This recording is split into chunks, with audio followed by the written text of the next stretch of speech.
6 জন আমরা ভারতীয় হাইকমিশনে যাব এবং আমরা তাদের কাছে স্মারকলিপি প্রদান করব। আমরা 3টি সংগঠনের প্রেসিডেন্ট সেক্রেটারি অর্থাৎ 6 জন আমরা এখানে যাচ্ছি। আপনারা 6 জন যাচ্ছেন? 6 জন। একটু আমাদের আরেকটা সংক্ষেপে বলবেন যে এই স্মারকলিপিতে আপনারা কোন বিষয়গুলোর উপরে জোর দিয়েছেন? আমাদের উপর যে আগ্রাসী মনোভাব ভারতের আমরা বারবার দেখেছি।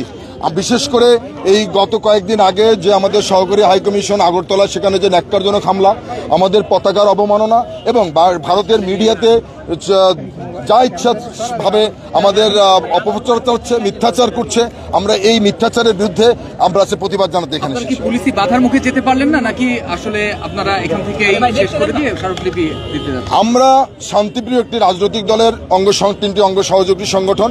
আমরা সবসময় শান্তিতে বিশ্বাস করি। আইন শৃঙ্খলা বাহিনী আমাদেরকে এখানে তারাও সুন্দর আচরণ করেছে আমাদের সাথে, এবং আমাদের যে লক্ষ্য হাইকমিশনে যাওয়ার, সেজন্য তারা আমাদেরকে সহযোগিতা করবেন। আমরা সেভাবেই তাদের সহযোগিতা নিয়েই আমরা হাইকমিশনে যাচ্ছি।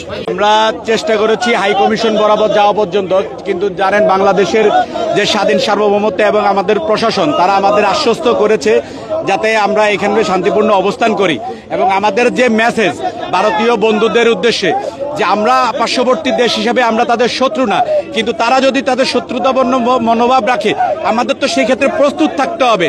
বাংলাদেশ আমরা স্বাধীন 30 লক্ষ শহীদের বিনিময়ে আমরা স্বাধীন করেছি।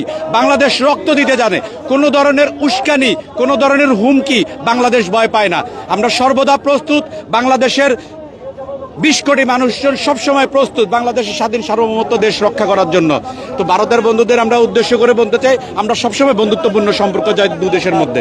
ভারতের বিরুদ্ধে আমাদের যে প্রতিবাদী ঘেরাও কর্মসূচি রয়েছে তা আমরা অবশ্যই ভারতীয় হাইকমিশনার ঘেরাও করা পর্যন্ত আমরা রাজপথে অবস্থান করব, এবং ভারত বাংলাদেশকে নিয়ে যতক্ষণ পর্যন্ত ষড়যন্ত্র বন্ধ না করবে এবং এই খুনি হাসিনাকে বাংলাদেশে ফেরত না দেবে, বাংলাদেশে খুনি হাসিনাকে এনে বাংলাদেশে তাকে বিচারের মুখোমুখি করে তাকে শাস্তি না দেওয়া পর্যন্ত আমরা রাজপথে থাকব, এবং ভারতীয় আগ্রাসন এই দেশের জনগণ রুখে দেবে ইনশাআল্লাহ।